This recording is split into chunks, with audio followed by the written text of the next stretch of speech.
Have you ever felt that emptiness in your chest? That desire to share breakfast with someone? To have someone to talk to at the end of the day? Sometimes, after a certain age, this desire even increases. The children grow up, the house becomes quieter, the routine repeats itself.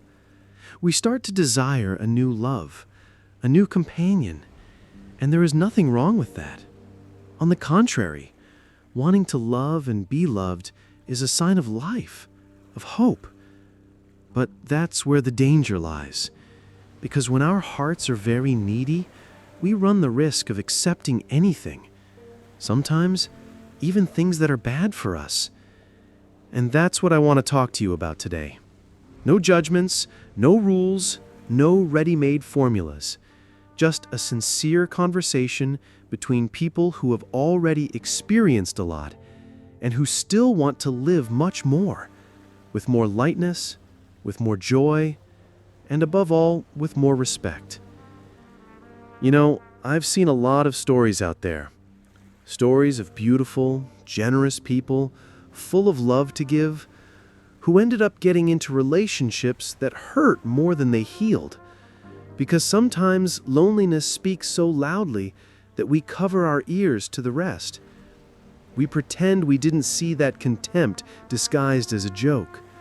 We believe that all that control is just caring. We tolerate absence, coldness, even rudeness, just so as not to lose the little company we have left. And this happens to more people than you might think. It doesn't matter if the person is 60, 70, or 80. When the desire to have someone is greater than the care for one's own peace, we put ourselves at risk. But that doesn't have to be that way. We didn't come this far with so much baggage and history to accept crumbs of affection. Life after 60 can and should be a time for conscious choices, to surround ourselves with those who add to our lives, not those who drain us, those who listen, not those who order us around, those who care, not those who demand. And you know what's funny? Often, those who enter a toxic relationship don't even realize it right away. Because toxicity doesn't come screaming at you. It comes smiling, telling you everything you wanted to hear. It comes complimenting you, giving you gifts, saying that it's never met anyone like you. And at first, this seems magical. But then the demands start. Are you going out dressed like that? Are you going to meet that friend of yours again? Why didn't you answer me right away? And you start to doubt yourself. You start to change your ways, your routine, your contacts, all to please, all to maintain peace. But the peace that depends on you canceling yourself is not peace. It is forced silence. And the most painful part, sometimes we even know that it's not right, but we pretend it's normal. After all, at least someone is calling me, at least I'm not alone, I'm too old to start over. How these phrases hurt without us realizing it. But I want to tell you, with all the love in the world, you are not too old for anything. Not to start over, not to love yourself, not to say no to those who don't respect you. Maybe you are thinking about a similar situation right now. Maybe you have experienced something similar or are currently experiencing it. And if you have, please do not blame yourself. Do not criticize yourself. Recognizing that something is not good for you is already an act of courage, and courage has no age. I remember a woman I met in a dance group. She was 72 years old and told me with contagious joy that she was rediscovering life.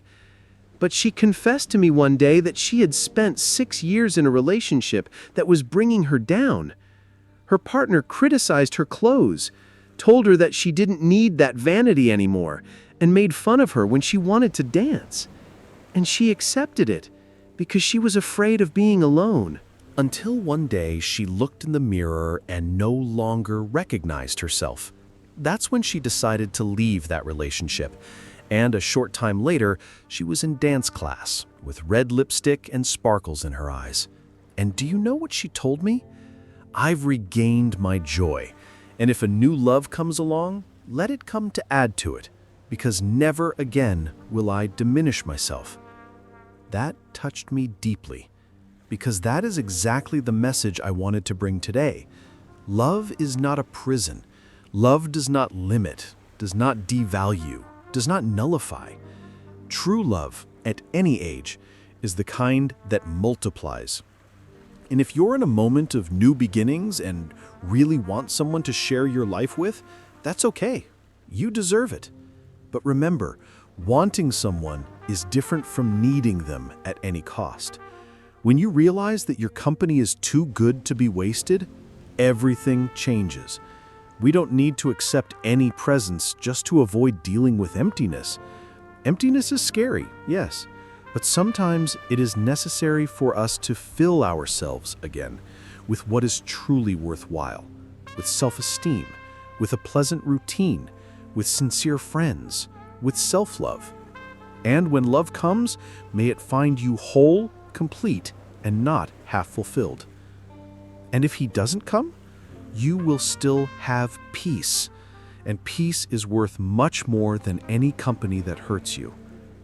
Have you ever stopped to think about how good it is to sleep peacefully, knowing that no one will hold you accountable the next day?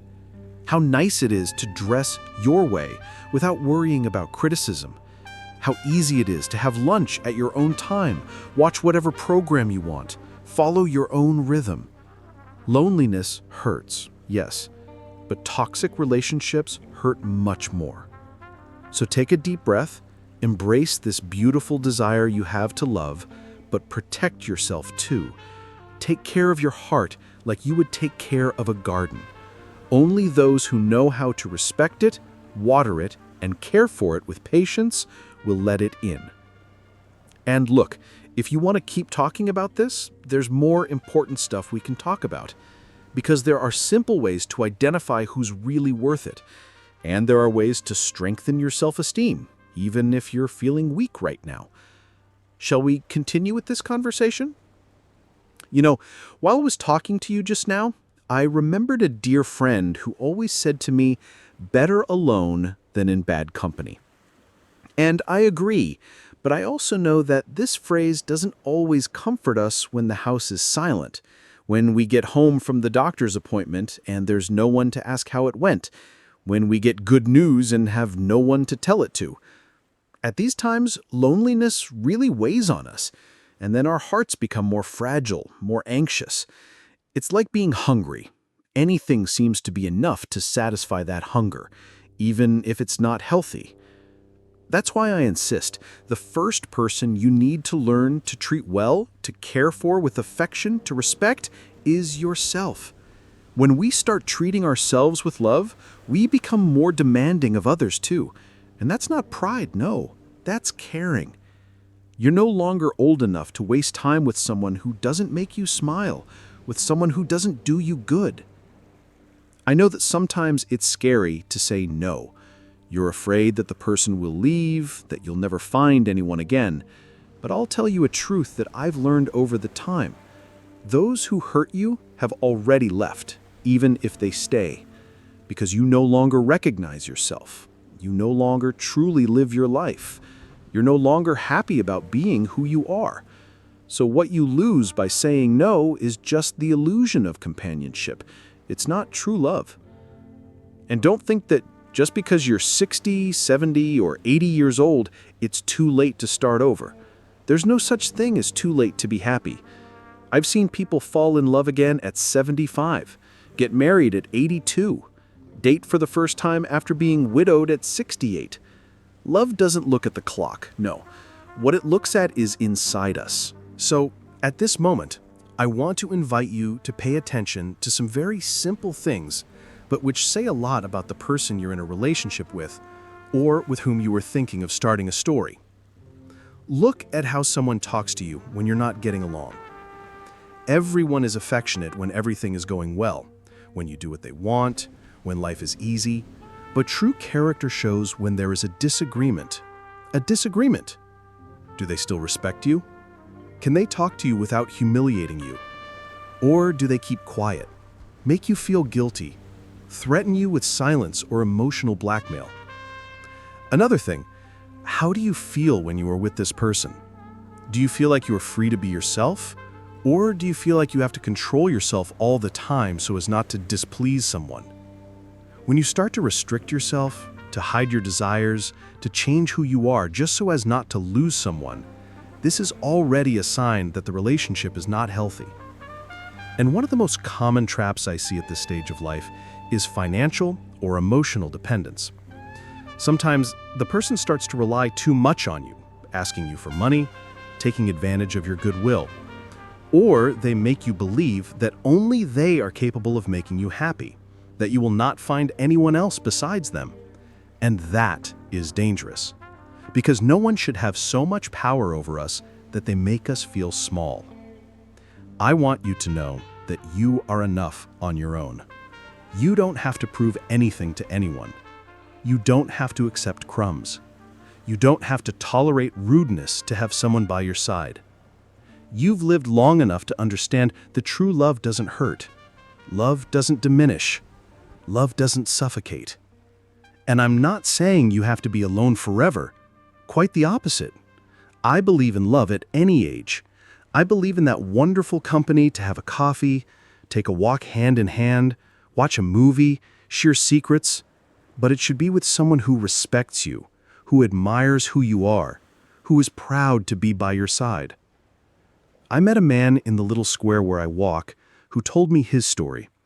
He was widowed at 62 and got into a relationship soon after.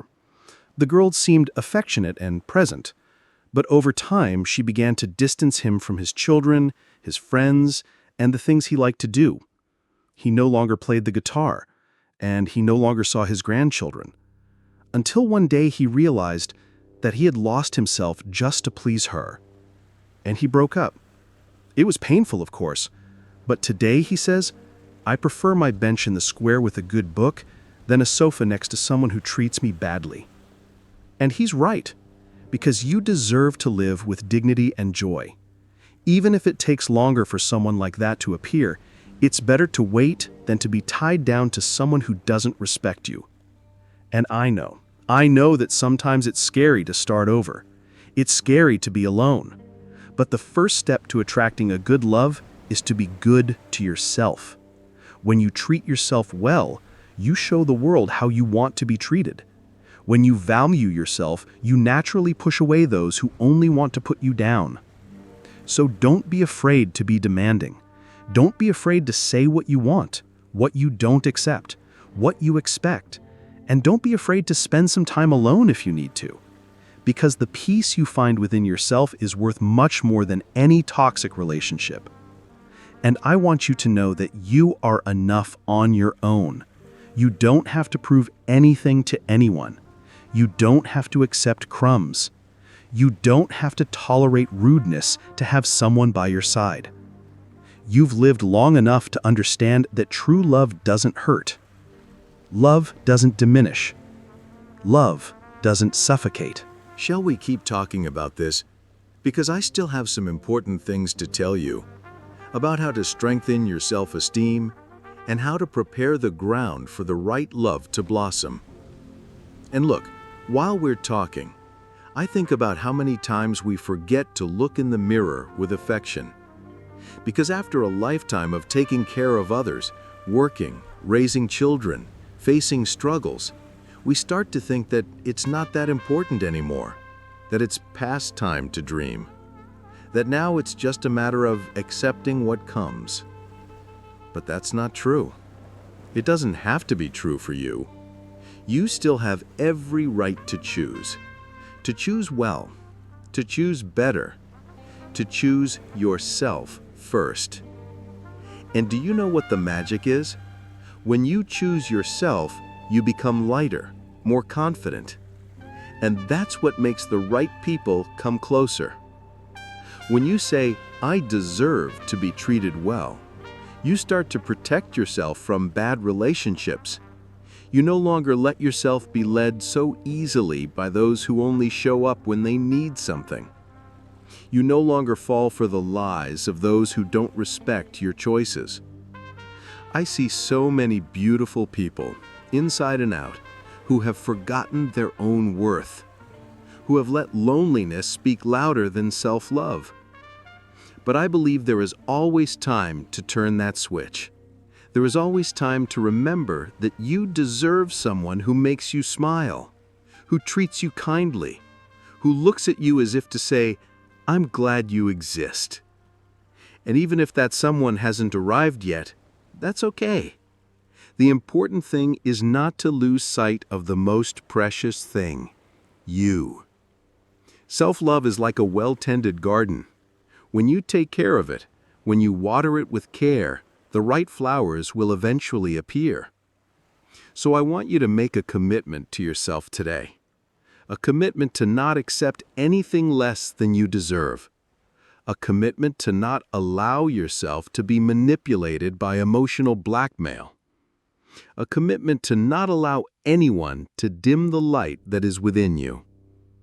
And if you are in a relationship today, and you realize that it hurts you more than it makes you happy, that it holds you back more than it frees you, that it erases who you are, please have the courage to look at that. Have the courage to choose yourself, to let go of what hurts you to make room for something better. And if you're still waiting for a new love, take advantage of this time to take care of yourself, to rediscover yourself, to have fun, to do what you always wanted to do but never did, to be happy for yourself. Because believe me, when we feel good in our own company, we're even more prepared to share our lives with someone special. I know it's not easy. I know there are days when you feel lonely, when you miss someone, when the bed seems too big for just you. But even on those days, don't forget, you are enough. You are already worthy of respect, of care, of true love, starting with your own. So, my friend, follow your heart, but take your reason with you. Allow yourself to love again, if that is what you want, but without losing sight of who you are. Don't give up your peace in exchange for company.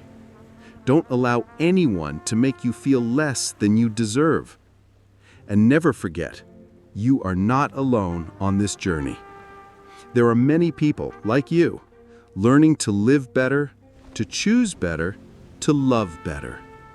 And this fills me with hope, because life, even after 60, can and should be full of new choices, new joys, new loves.